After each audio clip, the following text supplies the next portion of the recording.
সঙ্গে আছে আমি খালেদ মহিউদ্দিন। একটু দেরিতে হলেও ঈদ মোবারক বলতে চাই। আজ আমরা যাকে সঙ্গে পেয়েছি তিনি বাংলাদেশের সাবেক প্রধানমন্ত্রী শেখ হাসিনা।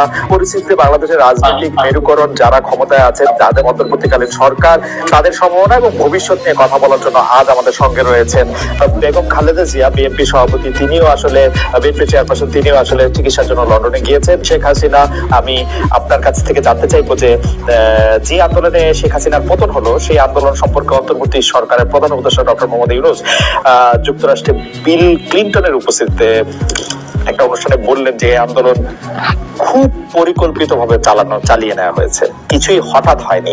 আমরা আপনার কাছে একটু জানতে চাইবো যে আপনার জ্ঞাতসারে কিংবা অজ্ঞাতে এই আন্দোলন কি শুরু থেকেই কোটার আড়ালে সরকার পতনের আন্দোলন ছিল? চক্রান্তটা শুরু হয়েছিল সে 2022 সাল থেকেই। কিছুতে আমাকে ক্ষমতায় থাকতে দেবে না।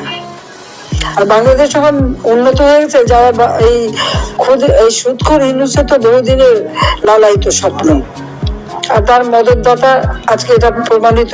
সেই ইউএসআইড এর টাকা আর আমেরিকার মদত, পাকিস্তানি আইএসআই মদত, জঙ্গি, সন্ত্রাসী, খুনি এরা এবং গ্রেনেড হামলাকারী, বিডিআরে আমাদের সেনা সদস্যদের হত্যাকারী, এরাই হচ্ছে তার শক্তির আধার। তাদেরকে নিয়ে তার পথ চলায়, যা আজকে প্রমাণিত সত্য। এবং আমি আরেকটি খবর আপনাদের দিতে চাই। দুর্নীতি দমন কমিশনে ইউনূসের বিরুদ্ধে একটা মামলা হয়েছে। আর শ্রমিকদের অর্থ আত্মসাতের জন্য শ্রমিকদের করা মামলায় শ্রমিক আদালতে ইউনূস কিন্তু সাজাপ্রাপ্ত আসামি। সে কিন্তু একটা কনভিক্টেড আসামি এবং সে চক্রান্ত করে, সন্ত্রাস করে, জঙ্গিবাদকে সহায় করে এবং অপপ্রচার চালিয়ে সে ক্ষমতাটা দখল করেছে। ক্ষমতা দখল করার সাথে সাথে কি করেছে, সে তার আগে থেকেও প্রচেষ্টা ছিল। ইউনূস সেন্টার নামে একটা জায়গা, আপনারা জানেন, গ্রামীণ ব্যাংকের একটা সম্পত্তি 11,000 স্কোয়ার ফিট বিনা পয়সা নিয়ে সেখানে তার ইউনূস সেন্টার, এবং এটা হচ্ছে একেবারে যত রকমের চক্রান্তের জায়গা। ইউনূস ক্ষমতায় যে কিন্তু নিজে এই ওই জায়গায় তার যে লোকরা বসা, তাদেরকে দিয়ে সারা বাংলাদেশে সার্ভে করার নামে লোক নিয়োগ দিয়েছে।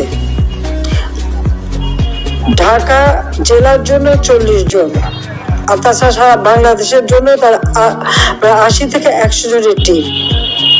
বিভিন্ন জেলায় জেলায় তাদের দায়িত্ব, যেখানে সিটি কর্পোরেশন বা পৌরসভা আছে সেই জায়গার জন্য বেশি করে লোক নিয়োগ, এবং ইউনিয়ন পর্যায় পর্যন্ত সে লোক নিয়োগ দিয়েছে। যাদেরকে সে টাকা দেয় তাদের হাতে মোবাইল ফোন, স্মার্টফোন, তাদের হাতে কম্পিউটার, এবং সমগ্র বাংলাদেশের সমস্ত তথ্য দিয়ে তারা পাঠায়। এই তথ্যের যে তথ্যগুলি সে সংগ্রহ করে যাচ্ছে, সেটা হচ্ছে আওয়ামী লীগের নেতারা কে বেশি জনপ্রিয়, অতীতে কে জনপ্রিয় ছিল, বা এমপি ছিল, বা চেয়ারম্যান ছিল, বা কি ছিল, বা ভবিষ্যতে কে হবে, আর বর্তমানেও কে আছে। এই সমস্ত তথ্যগুলি সংগ্রহ করা, বিত্তশালী সম্প্রদায় কাকে সমর্থন দেয়, আওয়ামী লীগকে দেয় না কাকে দেয়, তাদের তথ্য সংগ্রহ করা, এবং আওয়ামী লীগ, বিএনপি, জাতীয় পার্টি, জামাত কার কোথায় কি অবস্থা, ভোটের কি অবস্থা, এই সমস্ত তথ্য সংগ্রহ করার জন্য তার কিন্তু এজেন্ট নিয়োগ করা আছে। এছাড়া সে যে বিশাল গুন্ডা বাহিনী পালে, 1000 মোটরসাইকেল তাদেরকে দেওয়া হয়েছে, এবং তাদের হাতে স্মার্টফোন, এবং কয়েকটা মাদ্রাসা, কিছু ইউনিভার্সিটি, 35টা কলেজ ইউনিভার্সিটির কিছু ছেলে মেয়েকে সে টাকা দিয়ে পেলে পুষে রাখে, এবং তাদেরকে দিয়ে যত অঘটনগুলি ঘটায়। এবং এটা যে তার একটা সেই মানে সূক্ষ্ম পরিকল্পনার ফসল, সেটা সে নিজেই বলে ফেলেছে বিল ক্লিনটনের অনুষ্ঠানে। খুব খুশি মনে হাত বা নাচিয়ে বললো যে এটা এখানে ছাত্র না, জনত না, এটা হচ্ছে তার ম্যাট্রিকুলাস ডিজাইন করা মাস্টার মাইন্ড দ্বারা এই এমন ঘটনা ঘটিয়েছে যে শেখ হাসিনাকে ক্ষমতা থেকে হটিয়ে সে অবৈধভাবে জোর করে ক্ষমতাটা দখল করে নিয়েছে, মানে ডাকাতি করে ক্ষমতা নেওয়া।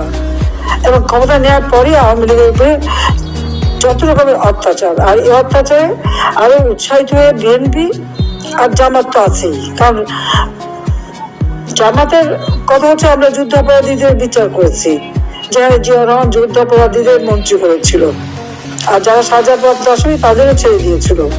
গোলাম আজম পাকিস্তানি পাসপোর্ট নিয়ে পাকিস্তানে ছিল, তাকে আবার ফিরত এনেছিল। তাদের আমরা বিচার করেছি, কাজে সে প্রতিশোধ দেবে। আর জাতির পিতা বঙ্গবন্ধু শেখ মুজিবুর রহমানের হত্যাকারীদেরকে জিয়াউর রহমান ইন্ডেমনিটি দিয়েছিল, দায় মুক্তি, তাদেরও বিচার করেছি।